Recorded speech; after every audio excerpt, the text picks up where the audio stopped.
ক্যাডবেরিটা লুকিয়ে লুকিয়ে খেয়ে নিচ্ছিস? হ্যাঁ, আমি ক্যাডবেরি আর কুরকুরে একসঙ্গে খাবো বলে নিয়ে আসতে গেলাম, আর তুই? তো কি হয়েছে? তোর কি চকলেটের মধ্যে নাম লেখা আছে নাকি? টেবিলের মধ্যে পড়েছিল তাই নিয়ে খাচ্ছি।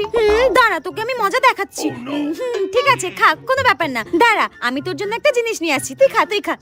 হ্যাঁ, এর কি হলো হঠাৎ? এমনি সময় তো মেরে আমাকে ফাটিয়ে দিত, আজকে আমাকে বলছে ঠিক আছে খা।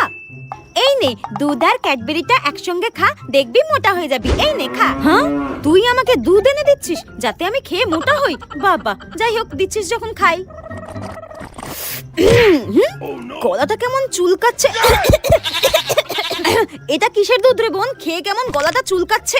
এই দেখ, কাঠি কচু, এটাকে আমি ভালো করে বেটে বেটে এর দুধ বার করে তোকে দিলাম, যাতে তুই খেয়েই মাত্র গলা চুলকে চুলকে ফুলে ঢোল হয়ে যাস আর মোটা হয়ে যাস। শালা পেতনি শাকচুনি, তোকে আজকে আমি বাঁচাও।